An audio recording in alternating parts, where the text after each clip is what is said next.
कैमरे में देखो क्या है। अरे आ जाएगा, देख ले।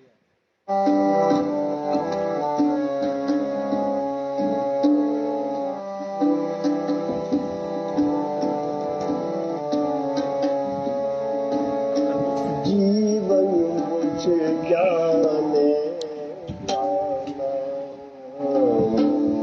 जीवन बुझ जाने का नाम, जीवन बुझ जाने का नाम, लेते रहो इससे काम, लेते रहो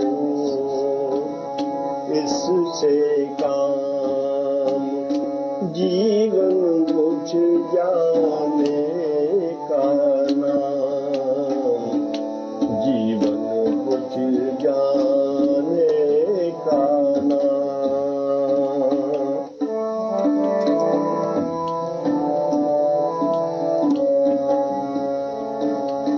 एक दिन जीवन बुझ जाएगा, एक दिन जीवन बुझ जाएगा, राख में फिर मिल जाएगा, एक दिन जीवन बुझ जाएगा, राख में फिर मिल जाएगा, बुझने से पहले पहले तुम, बुझने से पहले पहले तुम कर लो इसका प्रयोग, बुझने से पहले पहले तुम कर लो इसका प्रयोग, प्रयोग जो कर पाएगा कभी नहीं वो पछताएगा, जीवन बुझ जाने का नाम, करते रहो जीवन बुझ जाने का नाम, लेते रहो इससे काम, लेते रहो इससे काम, जीवन बुझ जाने का नाम, लेते रहो इससे काम।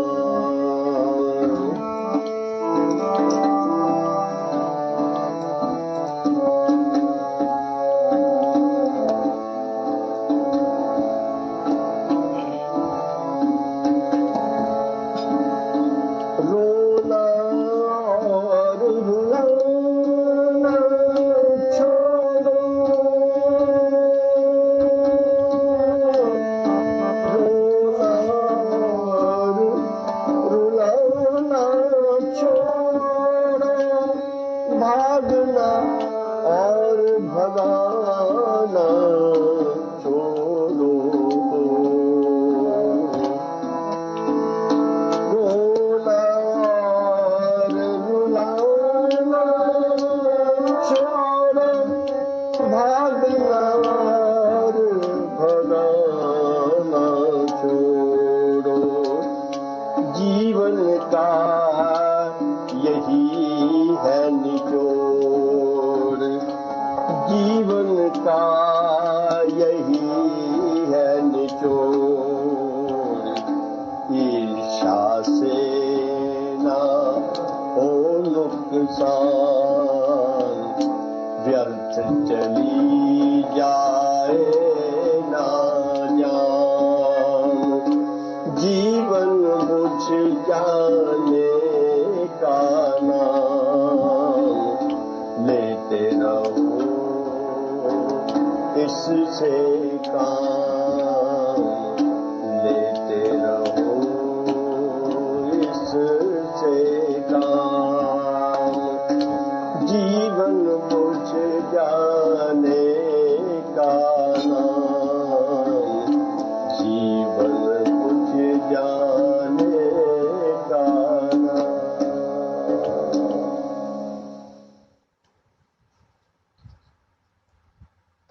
प्रणाम है सभी को और आज के इस विशेष सत्र में आप सबका स्वागत है।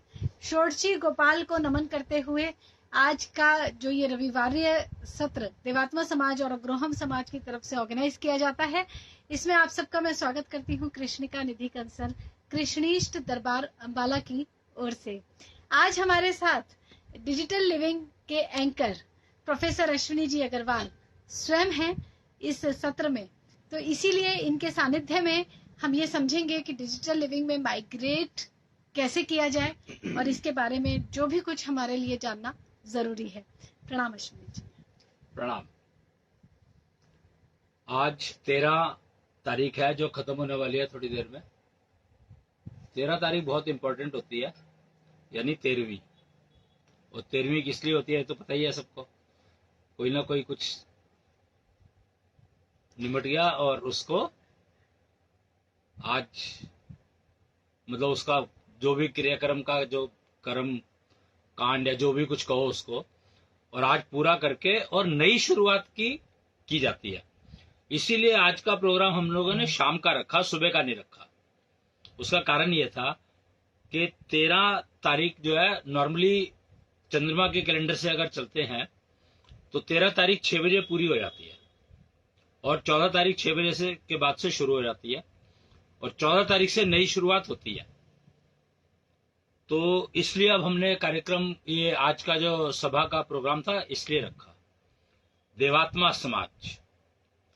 देवात्मा समाज का मतलब है देवताओं के द्वारा बनाई गई समाज।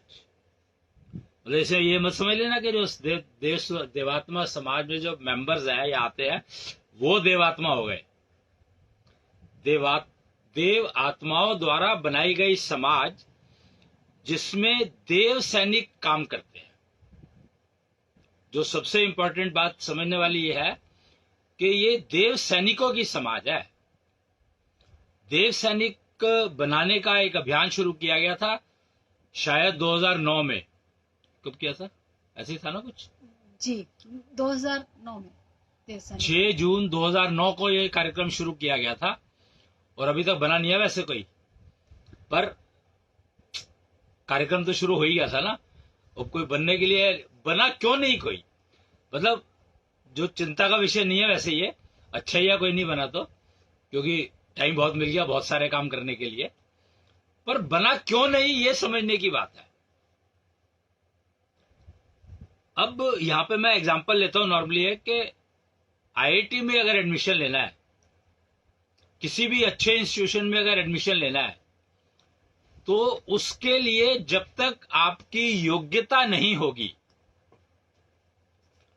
जब तक आपकी योग्यता नहीं होगी तब तक आपको एडमिशन मिलेगा नहीं। पक्की बात है ये। तो देव सैनिक बनने की योग्यता अभी तो कोई प्राप्त कर नहीं पाया, बात मोटी ये है।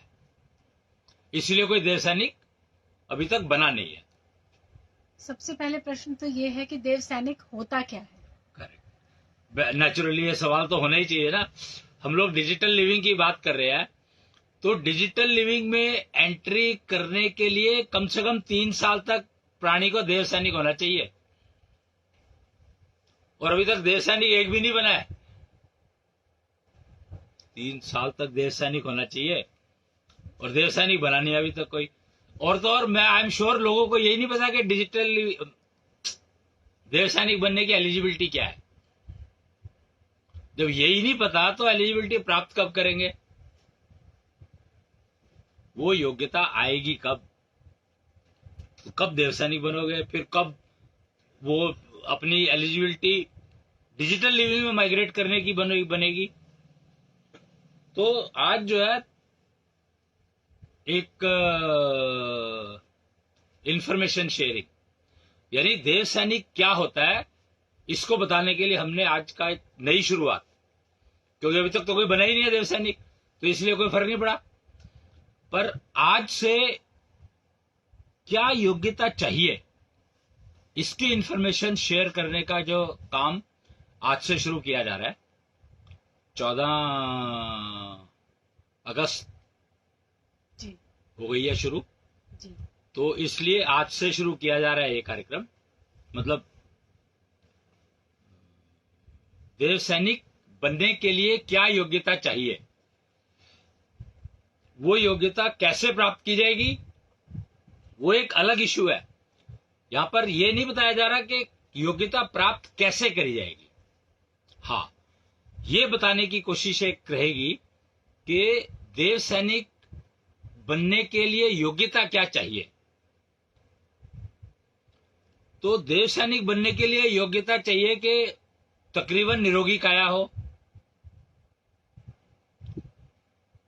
पहली बात।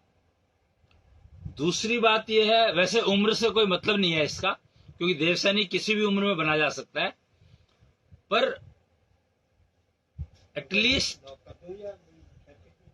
एटलीस्ट इतना हो कि एक मेंटल इलनेस ना हो। कोई फिजिकल कोई प्रॉब्लम है तो चलो वो फिर भी एक बार को चल जाएगी, बट एटलीस्ट मेंटली वो क्लियर होना चाहिए।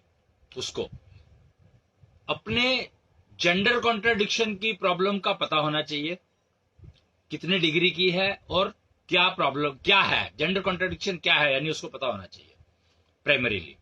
और उसको मैनेज करने के लिए जो भी प्रोसीजर्स हैं वो उसको पता होने चाहिए और उसका अभ्यास करना शुरू किया हुआ होना चाहिए। एटलीस्ट एक लेवल क्रॉस होना चाहिए, क्योंकि जब तक वो योग्यता प्राप्त करने के लिए एक कोहेरेंस चाहिए। Your physical body, mental body और स्पिरिचुअल बॉडी, जो 3 लेयर हैं शरीर की, उन तीनों में कोहेरेंस नहीं होगी तो देव सैनिक नहीं बन सकता। हम देव सैनिक बनने की बात कर रहे हैं, यानी उसको कोई भी प्राणी कंफ्यूज ना कर सके। देव सैनिक का बनने का मतलब क्या है, खुद तो कंफ्यूज हो ही ना और कोई दूसरा भी उसको कंफ्यूज ना कर सके। ये प्राइम रिक्वायरमेंट है, यानी कि वो कंफ्यूजन से बाहर हो पूरी तरह से। हाँ, अपने जेंडर कॉन्ट्रडिक्शन को वो मैनेज करना एक लेवल तक सीख चुका हो, बिल्कुल, और उसका फिजिकल फिटनेस हो, फिजिकली वो ठीक हो।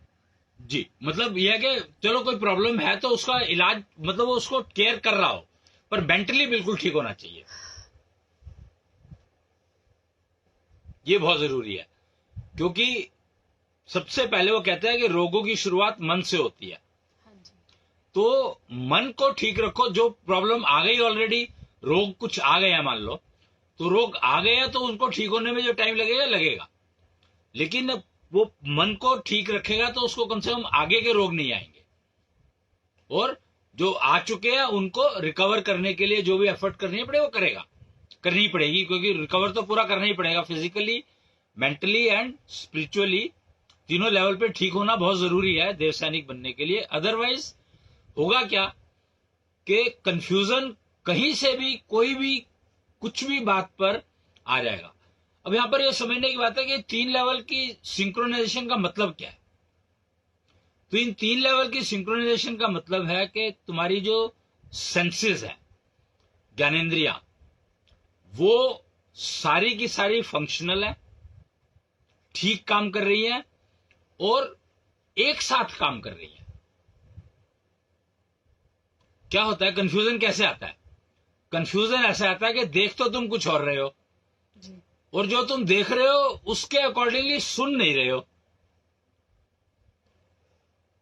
तो जो पिक्चर बनी, फाइनली मैसेज बना, वो मैसेज में ये नहीं पता कि सुनना जो मैंने वो ठीक सुना या देखा जो मैंने वो ठीक देखा। कंफ्यूजन क्या है? कंफ्यूजन यही है कि मैंने देखा तो ठीक पर सुना ठीक नहीं, तो मुझे पता नहीं लगा कि मैंने क्या किया, मुझे क्या समझ में आया और मैंने रिएक्शन कर दिया। तुरंत पता लग जाता है इस चीज का कि आपको कंफ्यूजन तभी आएगा जब आपकी सेंसेस सिंक में नहीं होंगी। और मोस्टली सिंक में सेंसेस का मतलब होता है एटलीस्ट आंख, कान और नाक, ये तीन चीजें ठीक होनी चाहिए। ये तीन चीजें ईएनटी जिसको कहा गया है, आईज, नोज एंड ईयर्स, क्योंकि ये तीन चीजें जो है ये बहुत इंपॉर्टेंट है कोई भी चीज को ठीक समझने के लिए। तीन चीजें बहुत इंपॉर्टेंट है। तो ये तीन चीजों को ही एक वो कह दिया गया है कि फिजिकल, मेंटल एंड स्पिरिचुअल, इन तीनों सेंसेस को मिला करके ही जो मैसेज बनेगा वो अगर तुम्हें ठीक समझ में आ गया तो तुम्हें कोई कंफ्यूज कर नहीं सकता।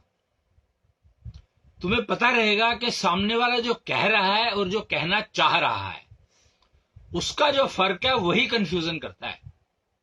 कंफ्यूजन तो अश्विनी जी उसके और भी कई कारण हैं, जैसे हम कई बार नॉलेज को लेकर कंफ्यूजन में आ जाते हैं। जैसे कुछ लोग मानते हैं कि जन्म, मृत्यु के बाद पुनर्जन्म होता है, कुछ लोग मानते हैं कि नहीं होता है, तो ये कंफ्यूजन नहीं हो गया क्या? ना, ओके। उससे मानो या ना मानो उससे फर्क क्या पड़ा? भाई तुम बात तो इस उसकी हो रही है कि इस समय में क्या हो तुम, और जब तक मरते नहीं हो जब तक, तो मरने के बाद तो क्या हो रहा है पता नहीं, और क्या करना है पता करके, जो होगा वो होगा ही, तुम उसको बदल सकते हो क्या? तो इसका मतलब कंफ्यूजन सीधा सीधा हमारी सेंसेस से जुड़ा है। Directly confusion is directly connected with your senses. Problem ये है कि लोगों को ये नहीं पता कि सेंसेस हैं कितनी। 5। कैसे? देखने की क्षमता, सूंघने की क्षमता, सुनने की, और स्किन और टेस्ट। पहली क्लास में बच्चों को स्कूल में पढ़ाते हैं। आधी अधूरी जानकारी। अब ये बताओ मेरे को कि जेंडर बेस्ड सेंसेस होती है, ये बताए बात कहीं पर? हाँ, फीमेल की सेंसेस तेज होती है। तेज नहीं होती, ज्यादा होती है, क्वांटिटी ज्यादा होती है। नहीं, उनकी ज्यादा काम करती है, उनको जल्दी स्मेल आएगी। उनको क्यों जल्दी क्यों आएगी स्मेल? नॉर्मली ऐसा देखा जाता है वो कि फीमेल को इसीलिए जल्दी कारण- स्मेल आती है कि ऐसा नहीं है कि जल्दी स्मेल आती है। जल्दी स्मेल कैसे आ रही है? स्मेल तो जहां से चली है वहां से जहां तक पहुंचेगी उतना टाइम तो लेगी सबके लिए। पर एक घर में अगर सब्जी जल गई है तो पुरुष को देर में पता लगेगा, महिला को जल्दी पता लगेगा कि सब्जी जल चुकी है। पर मेरे ख्याल से 5 स्टार होटल में ज्यादातर पुरुष काम करते हैं और उनकी तो सब्जी जलती नहीं कभी। वो अलग बात है कि उनका वर्किंग स्टाइल क्या है। सवाल ये नहीं है, सवाल ये है कि सेंस तो सेंस है। जी। तो फीमेल जेंडर की 6 सेंसेस होती है, मेल जेंडर की 5 होती है, पहली बात। दूसरी बात यह है कि सेंसेस को डबल किया जा सकता है, डबल किया जा सकता है। जैसे आंख देखने का काम करती है, दिखाने का काम करती है। हम आंख के यूसेज को डबल कर सकते हैं, हम आंख दिखा भी सकते हैं, देख भी सकते हैं, लेकिन हम कान के यूसेज को कैसे डबल करेंगे? कान का तो टेलीपैथी बिना कान के चल ही नहीं सकती। तो टेलीपैथी तो हम करते ही नहीं। क्यों नहीं करते? तुम्हें पता ही लग जाता कि वो किसी ने कुछ कहा, मतलब इंट्यूशन जिसको कह देते हो तुम लोग, एक्चुअली इंट्यूशन थोड़ी है। इंट्यूशन एक अलग चीज है, और किसी ने कुछ कहा, किसी को कहीं से कितनी दूर का सुनाई देता है, किसी को कहीं पास का सुनाई देता है। नाक कैसे काम करेगी दो तरफ से? सूंघने नाक की तो क्षमता- करती है दो तरफ से काम है, सांस लेना और छोड़ना। तो ये फंक्शनल ऑर्गन हो सकता है लेकिन सेंस ऑर्गन नहीं। क्यों? नाक सूंघने के लिए है, अगर हम सेंस ऑर्गन की बात तो करें। सांस लोगे तो सूंघोगे ना, अगर सांस ले नहीं रहे तो सूंघोगे कैसे? हाँ, फिर और जब ले रहे हो उसको छोड़ भी रहे हो तो सांस तो दो ही काम करती है हर बार। आंख चाहे दिखाने का काम करे या ना करे, पर नाक तो दोनों काम करती है हर समय। तो यानी कि सबकी नाक 2 काम कर रही है। कर ही रही है, चॉइस ही नहीं है कोई। तो नाक से ही समझ सकते हो कि सारी सेंसेस डबल काम कर सकती है। अब 2 सेंसेस तो ऐसी होगी ना जो 2 काम करती है। हाँ जी। फिर टेस्ट, टेस्ट से हम टेस्ट ही करते हैं। और अरे तो टेस्ट अंदर करोगे तो टेस्ट आएगा। हाँ तो इनपुट हो गई, और फिर फेंकोगे नहीं अगर खराब टेस्ट है तो टेस्ट अगर स्किन से तो हम सिर्फ छूते हैं, उससे हमें पता लगता है गर्म है ठंडा है। स्किन से तो एक ही काम होगा। कैसे? स्किन से हमें महसूस होता है ये ठंडा है, ये गर्म है, ये हार्ड है, ये सॉफ्ट है। वेट कैसे पता लगेगा? मसल्स से।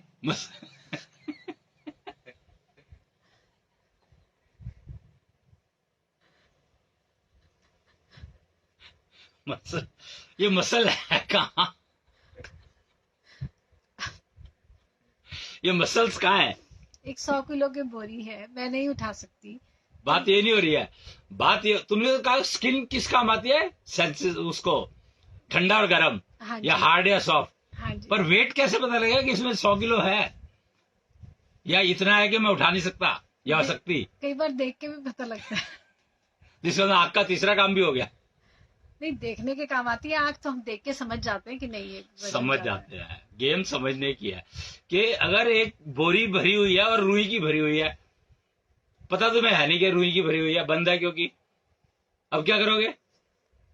उसको दबा के देख सकते हैं। करेक्ट। तो हमने सेंस क्या किया उसमें? सॉफ्ट है, तो ये सेंस ऑफ टच है। उठा के देखोगे कि नहीं उठा के देखोगे? बात तो उठाने की हो रही है। हाँ, फिर तो एक ये सेंस भी हो गई जो कि दोनों काम करती है। ओके, तो कुल मिला के कितनी सेंसेस हैं? भगवान जाने, गिनते रहो अब तो सेंसेस डबल हो जाती है। फिर अभी तो मैंने सिर्फ सेंसेस, सेंस ऑर्गन्स की बात कर रहा हूं मैं। अब फंक्शनल ऑर्गन की तरफ चलो। टेस्ट का काम कौन करता है? टंग। और गाली देने का काम कौन करता है? तो बोलते हैं, फंक्शनल ऑर्गन हो गया ना, हम टंग से बोलते हैं। तो एक ही चीज दोनों काम कर रही है कि नहीं कर रही? हाँ जी। फिर ओके। तो और क्या टंग को गर्म और ठंडा पता लगता है कि नहीं लगता? बिना स्किन के टंग बनेगी? नहीं। फिर तो इसलिए ट्राई टू अंडरस्टैंड। तो देव सैनिक कैसे बन जाएगा कोई बताओ? एलिजिबिलिटी सेंसेस का ही नहीं पता।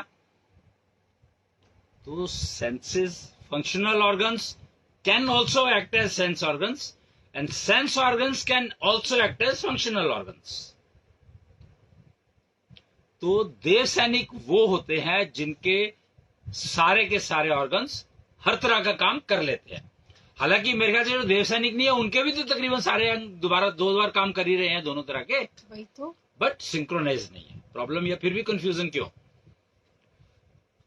अगर सेंस ऑर्गन्स तुम्हारे 5 की जगह 10 हो गए, आज तक किसी ने बात करी कि सेंस ऑर्गन 10 होते हैं?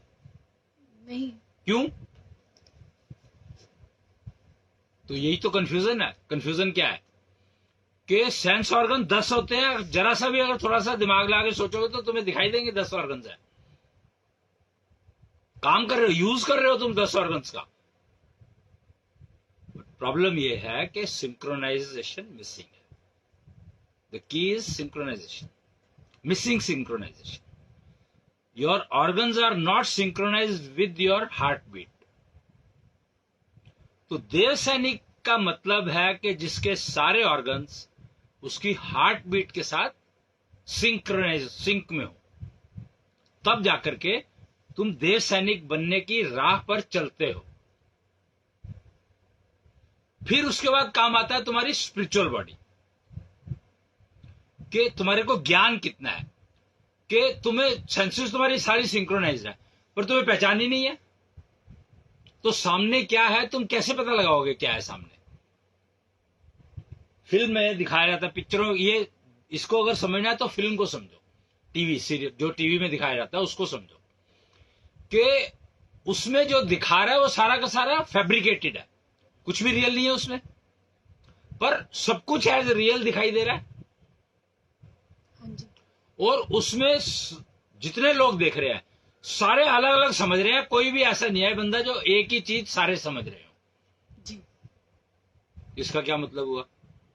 समझ सबकी अलग अलग है, अपनी अपनी। That is called spiritual body. तो स्पिरिचुअल बॉडी समझ कि तुम सामने जो चीज है उसको कितना अच्छे से समझ पा रहे हो, वो तुम्हारी स्पिरिचुअल बॉडी डिसाइड करती है।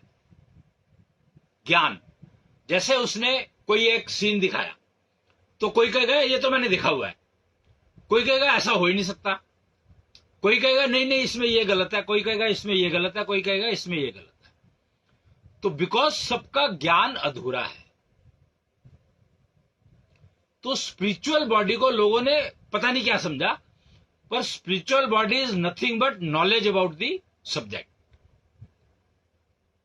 तो वो पूरी होनी चाहिए, तब जाकर के तुम देव सैनिक बन। ये दो चीजें अगर तुम्हारी ठीक है तो फिर तुम समझोगे देव सैनिक बनने वाले हो, बन सकते हो, तुम्हारे अंदर कैपेबिलिटी है। अब थोड़ी प्रैक्टिस चाहिए जो कि सिंक्रोनाइजेशन कभी भी मिस ना हो, वो अभ्यास चाहिए जो सिंक्रोनाइजेशन मिस नहीं होना चाहिए कभी भी। फिर तुम्हें अपने आप ही पता लग जाएगा कि तुम्हारे जीवन में ना ऑलमोस्ट आनंद रहेगा। जब भी तुम्हारा अगर नॉलेज पूरी है तुम्हारे को और सेंसेस सारी सिंक्रोनाइज्ड है, तो तुम्हें ऑटोमेटिकली कुछ कहने की जरूरत नहीं है, किसी को कुछ नहीं करने की जरूरत, ऑटोमेटिकली तुम लोग आनंद में रहोगे। और जब तुम आनंद में रहना सीखते, समझ जाते हो और फिर रहने लगते हो, जब रहने लगते हो तो देव सैनिक बन गए।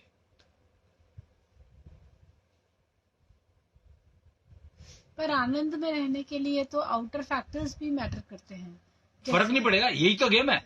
अगर तुम्हारी सेंसेस सिंक्रोनाइज्ड है, अगर मेरी सेंसेस सिंक्रोनाइज्ड है, तो आउटसाइड फैक्टर से मुझे कोई मतलब नहीं है, क्योंकि वो फिल्टर बन जाते हैं। ऐसे सेंसेस सिंक्रोनाइज होने का मतलब है कि फिल्ट्रेशन प्रोसीजर उनका बहुत बढ़िया हो जाता है, and they are able to filter out the dust, dirt, okay, and pure message will go which will not disturb their situation. ये हमारे पास किसी व्यूअर का एक क्वेश्चन आया है कि क्या हम स्पिरिचुअल बॉडी को ग्रो कर सकते हैं, यानी कि हम ज्यादा नॉलेज को गेन करें तो हमारी स्पिरिचुअल बॉडी काम ही वही है, बड़ी हो जाए। अनलिमिटेड। स्पिरिचुअल बॉडी की वजह से ही स्टेटमेंट कही गई है यथा पिंडे तथा ब्रह्मंडे। जो ज्ञान ब्रह्मांड में है वो ज्ञान पिंड में हो सकता है, ये स्टेटमेंट कही ही स्पिरिचुअल बॉडी के लिए गई है। स्पिरिचुअल बॉडी की वजह से ही ये स्टेटमेंट वैलिड है। अश्विनी जी, ज्ञान किससे कहते हैं? मतलब मेरा ये प्रश्न है। जो भी तुम काम कर रहे हो उसके बारे में पूर्ण जानकारी, उसको एग्जीक्यूट करने का पूरा सिस्टम पता है तुम्हें। जो भी तुम काम कर रहे हो, जो भी तुमने काम चुना करने के लिए, तो वो है ज्ञान। ऐसा तो कभी किसी को होता नहीं है। क्यों पंकज अग्रवाल? अपने प्रोफेशन से रिलेटेड बात तो एक ही है, सिंक्रोनाइजेशन मीन सिंक्रोनाइजेशन। अगर सब जगह पे हर चीज में सिंक्रोनाइजेशन है तो फिर तो पंकज अग्रवाल देव सैनिक बन ही गया ना। अभी तक तो कोई बना नहीं। अच्छा, तो अभी तक ये लिमिटेड टू प्रोफेशन कर दिया गया, पर ऐसा नहीं है। ज्ञान का मतलब, विज्ञान और विज्ञान में फर्क समझना होगा यहाँ पर जी। कि विज्ञान का मतलब है एक पर्टिकुलर सब्जेक्ट के अंदर तो तुम कर लेते हो, सिंक्रोनाइजेशन ले आते हो जी, लेकिन बाकी सारे, और लाइफ के अंदर तो सारी 10 डायमेंशन है। अच्छा, जैसे हमारी हेल्थ भी हो गई, तो अगर हमारे को अपनी हेल्थ के बारे में सारी नॉलेज है, फिर हमारे रिलेशंस हैं, हमारी रिस्पॉन्सिबिलिटीज हैं, सोशल रिस्पॉन्सिबिलिटीज हैं, फैमिली की हैं, हमारी एजिंग की अलग अलग लाइफ के फेजेस के बारे में ज्ञान है, फिर हमारे प्रोफेशन के बारे में ज्ञान है। अगर हमें सारा ज्ञान है तो हमारा स्पिरिचुअल बॉडी उतना ही, यथा पिंडे तथा ब्रह्मंडे समझो ना। तो इसका मतलब तो ये हुआ कि जैसे जैसे उम्र बढ़ती है, हमारा अनुभव बढ़ता है जीवन का, तो एक्चुअली हमारी स्पिरिचुअल अनुभव बॉडी नहीं, बेहतर होनी चाहिए। अनुभव नहीं, अनुभव एक अलग चीज है। अनुभव का मतलब होता है experience of the particular activity. Experience क्या होता है? Experience is with respect to a particular activity.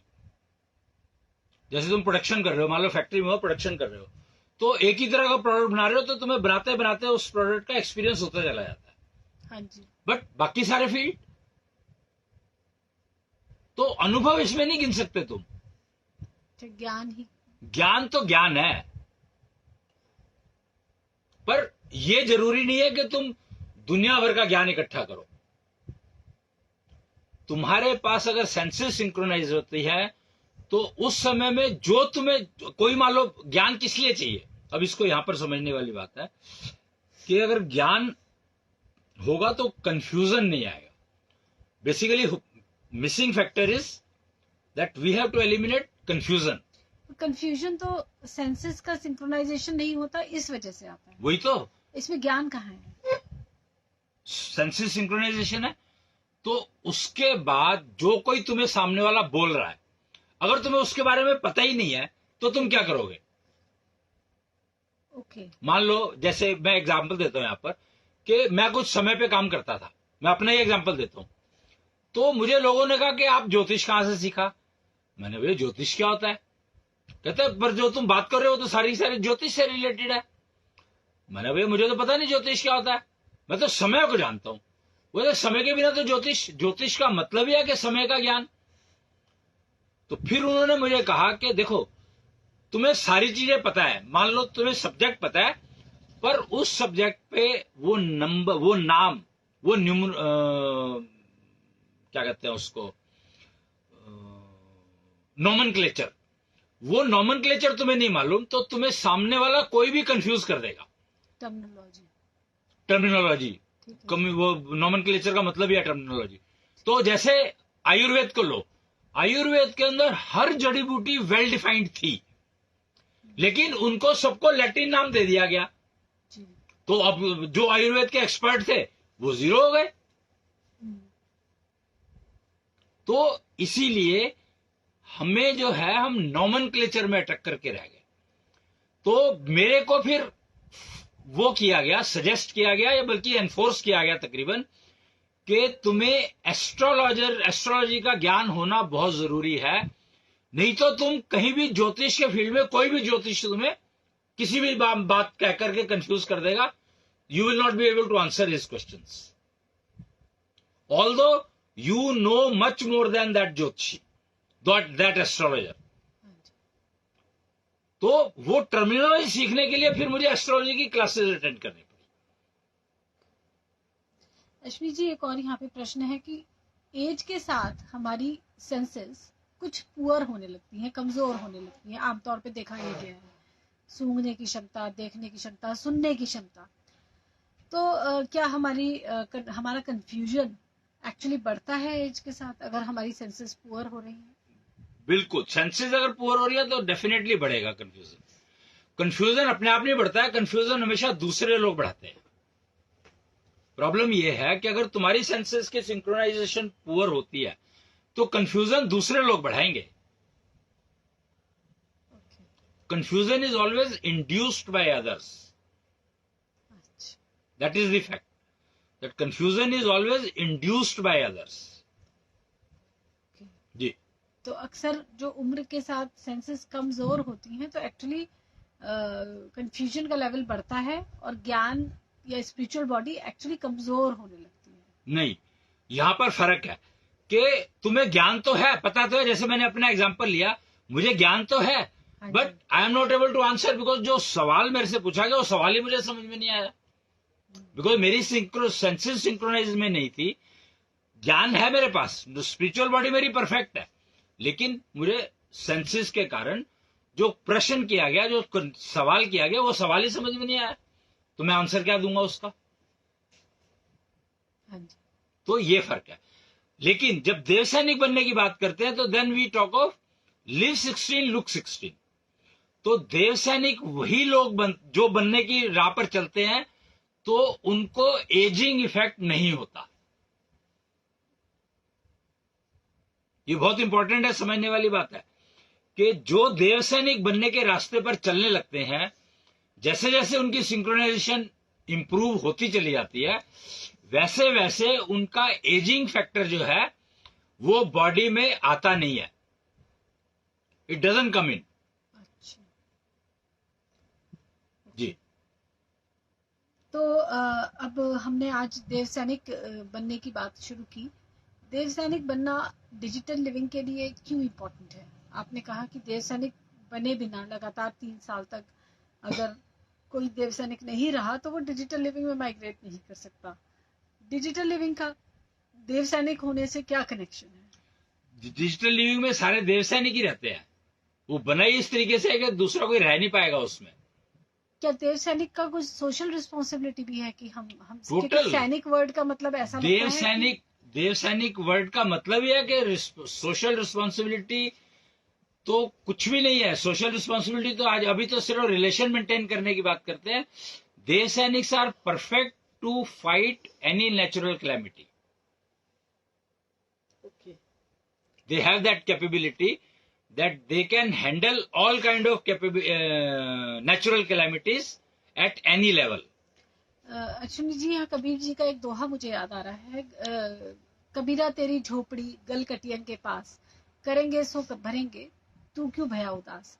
अब एक मोहल्ले में या एक एरिया में, कम्युनिटी में एक देव सैनिक है, बाकी लोग देव सैनिक नहीं है, तो नेचुरली जो भी नेचुरल कैलेमिटी आएगी वो अकेला देव सैनिक तो पूरी नेचुरल कैलेमिटी को हैंडल नहीं कर सकता। अरे अपने लिए हैंडल करना है, दूसरे के लिए थोड़ी। Natural calamity for self. Natural calamity सबके लिए आती है, जैसे भूकंप या बाढ़। अब बाढ़ आई तो आई, बादल फटा तो फटा, तो उसमें एक देव सैनिक था, वो बच जाएगा, बाकी सारे बह जाएंगे। ये थोड़ा सा अजीब नहीं लगता आपको? क्यों? हवाई जहाज गिर गया, एक बच गया उसमें से, ये तो होता ही है, इसमें कोई नई बात थोड़ी है। एक्सीडेंट होते हैं, उसमें बाढ़ आती है, उसमें लाखों लोग मर जाते हैं और सैकड़ों बच जाते हैं। वो तो तैयारी अपनी करनी पड़ेगी। सिंपल सी बात है। रूल एक ही है कि आप अपने लिए आई नेचुरल कैलेमिटी को हैंडल कर सकते हो, दूसरे की आई को नहीं हैंडल कर सकते। दूसरे को गाइड कर सकते हो, हेल्प कर सकते हो, provided the other person is ready to take help. वो कहते हैं ना कि एक बहुत वो था, मतलब एक आदमी था, एक इंसान था जिसको कि ना नेचुरल वो सोशल रिस्पॉन्सिबिलिटी बहुत अच्छी लेता था। वो तो बाढ़ आई, उसको तैरना आता था, तो वो गया और कोई डूब रहा था, उसको दिखा एक, और तो पता नहीं कितने चले गए, वो तो चले गए, पर एक दिख गया उसको, तो उसको तैरना आता था, वो गया वहां पर उसको बचाने के लिए। वो जो सामने था उसने उसको पकड़ लिया जोर से, वो तैर ही नहीं पाया, दोनों डूब गए। हाँ जी। फिर अगर उसकी योग्यता होती तो उस आदमी को बचाने जाता नहीं, क्योंकि उसको पता है कि ही इज नॉट एलिजिबल। तो एलिजिबिलिटी समझ में आने लगती है, योग्यता समझ में आने लगती है कि कहीं ऐसा तो नहीं है कि मैं किसी की हेल्प करने जा रहा हूं और वो मेरा नुकसान कर दे, जैसे कि हो रहा है। जो आज की तारीख में अगर देखो, जो सुसाइड बॉम्बर्स हैं, वो क्या कर रहे हैं जी। वो अगर देव सैनिक हैं वहां पर तो वो पहचान लेंगे कि ये सुसाइड बॉम्बर आ रहा है, या तो उसको हटा करके कुछ करेंगे, या फिर लोगों को वार्न करेंगे, या फिर कहेंगे भैया जो जिसको जाने जाओ, अपने आप को बचाएंगे। और हवाई जहाज, एयरक्राफ्ट में जब आप बैठते हो तो सबसे पहले जब वो इंस्ट्रक्शंस देते हैं तो वो क्या कहते हैं, एयर होस्टेस जो है वो क्या कहते हैं कि अगर इन दी इवेंट ऑफ एक्सीडेंट मास्क ऊपर से गिरेंगे, ऑक्सीजन मास्क, तो पहले अपने को लगाना है, फिर बच्चे को लगाना है। क्यों कहते हैं ये? कि अपने आप को बचाओ पहले। अपने आप को बचाओगे तो तुम बच्चों को बचा पाओगे। तुम अगर तुम बच्चों को बचाने के चक्कर में तुम ही निकल गए तो बच्चों को कौन बचाएगा? वो तो गया ही गया जी। तो इसलिए इस बात को समझो, ये बातें चल रही हैं और रोज बताई जाती है। मेरे हवाई जहाज में जितने लोग बैठते हैं उनको सबको हर बार बताई जाती है।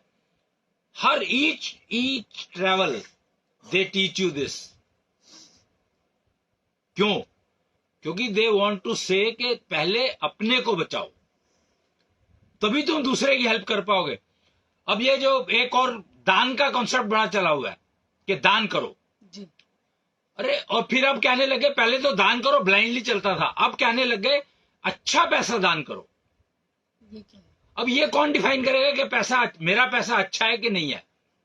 जी। अच्छा पैसा का मतलब ही क्या है? करेक्ट। तो ये क्यों, अगर इसका कोई मतलब नहीं है तो ये क्यों कहने लग गए पंडित लोग कि अगर आप भंडारा कर रहे हो तो अपने अच्छे पैसे का भंडारा करना। इस सिलसिले में मुझे गुरु नानक जी की एक कहानी याद आ रही है कि उन्होंने कभी तो किसी सेठ के घर भोजन करने बैठे और उन्होंने वहां रोटी उठाई और उसे निचोड़ा, तो उस रोटी में से खून की बूंदें टपकने लगी और उन्होंने कहा कि ये रोटी गरीबों को सताकर, मजबूरों को सताकर लाई गई है, कमाई गई है, और इसीलिए मैं ये भोजन नहीं करना चाहता। और फिर वो किसी गरीब के घर गए और वहां उन्होंने रोटी को निचोड़ा तो उसमें से दूध की बूंदें टपकी, तो उन्होंने बताया कि ये मेहनत की कमाई से पैसा कमाया तो गया। यहाँ पर एक बात समझ लो कि यहाँ पर गरीब और अमीर की बात नहीं हो रही है, जी अच्छा पैसा और खराब पैसे की बात हो रही है। हाँ, पर ये कहानी जहाँ मैंने पढ़ी है वहां गरीब और अमीर वर्ड ही वो use मुझे किया नहीं गया। मालूम, but what I am saying is के अच्छा पैसा गरीब के पास भी हो सकता है जी और खराब पैसा गरीब के पास भी हो सकता है। बिल्कुल। तो इसलिए अमीर और गरीब का मतलब नहीं है यहाँ पर, अच्छा पैसा और खराब पैसा। और फीमेल को सिक्स सेंस दी गई है जो पहचान सकती है कि अच्छा पैसा कौन सा है और खराब पैसा कौन सा है।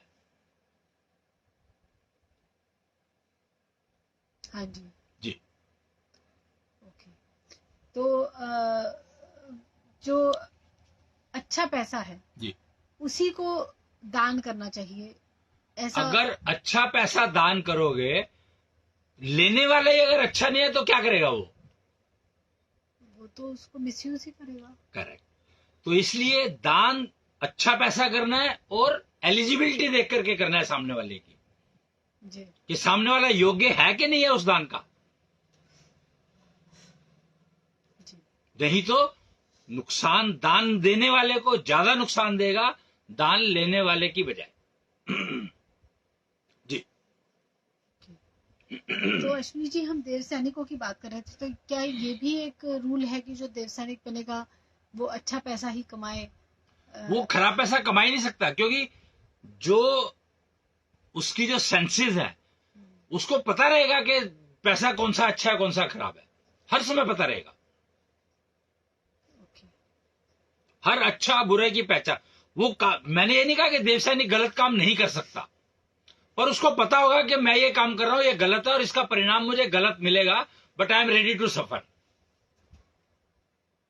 ठीक है जी तो बात डिजिटल लिविंग की हम लोग करते हैं इस जी। प्रोग्राम में, और जी। इसमें आज जो आपने बताया हमें वो मेनली ये कि देव सैनिक बनना हमें सीखना पड़ेगा, जिसके लिए क्राइटेरिया है इसकी मेंटली हम बिल्कुल ठीक हो, यानी कि अपने जेंडर कॉन्ट्रडिक्शन को मैनेज करना हमने सीख लिया हो, जिसके लिए मुझे लगता है कि एशो मैनेजमेंट का कोर्स अवेलेबल है। इसके अलावा कंफ्यूजन से हम बाहर आ गए हों, अपना सिंक्रोनाइजेशन हमारी सेंसेस में रहे और वो इतना सिंक्रोनाइजेशन हो कि उसमें कंफ्यूजन की गुंजाइश ना बचे, कोई डिस्टर्ब ना कर पाए, कोई कंफ्यूजन इंड्यूस ना कर पाए। नहीं, ऐसे इसमें यहां पर यह है कि कंफ्यूजन दूसरा इंक्लूड तुम्हारी, मैंने जैसे कहा कि अगर तुम्हारी सेंसेस सिंक्रोनाइज हैं भी और अगर तुम्हारी स्पिरिचुअल बॉडी पुअर है तो फिर भी तुम्हें कंफ्यूज कोई कर सकता है। तो स्पिरिचुअल बॉडी हेल्दी रखने के लिए हमें अलग से कुछ प्रोसीजर्स करने होते हैं? तो उसी सब्जेक्ट पर बात करनी है जिस सब्जेक्ट का तुम्हें पता है। की इज दैट। और जिस सब्जेक्ट का हमें नहीं पता है सामने वाले तो ने, वो उसको तो कंफ्यूज नेचुरल सी बात है। अगर किसी की मुझे नॉलेज नहीं है और कोई उस पर बात करना चाहेगा तो कैसे बात करूंगा? तो हम कह सकते हैं कि हमको नहीं मालूम, कहना ही पड़ेगा। जी ठीक है।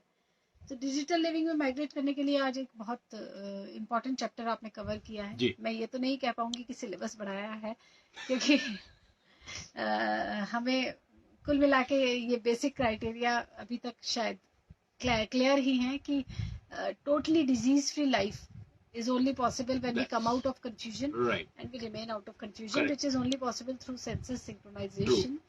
और जो दूसरा फैक्टर स्पिरिचुअल बॉडी की हेल्थ को मेंटेन रखना, और इसके साथ ही जो आपने हमें बताया है कि अपने जेंडर कॉन्ट्रडिक्शन को मैनेज रखना, और उसके बाद ही हम समझ सकते हैं कि हमारी सोशल रिस्पॉन्सिबिलिटी है क्या। बिल्कुल रादर देन बिल्कुल कि हमने ऐसे ही छलांग मार दी और किसी अनएलिजिबल पर्सन के पीछे हमने अपनी भी जान गंवा दी, जी। उसका कोई पॉइंट नहीं है। ये हवाई जहाज के एंट्री में बताया जाता है जी कि तुम अगर बच्चे को पहले बचाने लग गए तो तुम दोनों गए। जी बिल्कुल। तो अश्विनी जी, मुझे लगता है कि समय हाँ, काफी हो चला है जी। और आज के लिए हम यहीं पे रखते हैं। आपसे बातचीत हम और अपने प्रोग्राम्स के थ्रू करते रहेंगे। रविवार सत्र हमारा यूं ही कंटिन्यूड रहेगा। जी। देवात्मा समाज की ओर से, अग्रहम समाज की ओर से मैं आपका बहुत बहुत धन्यवाद करती हूँ। षोडशी गोपाल की जय करके आज का ये सेशन एंड करते हैं। प्रणाम। जय जय षोडशी गोपाल की प्रणाम। जय जय कृष्ण।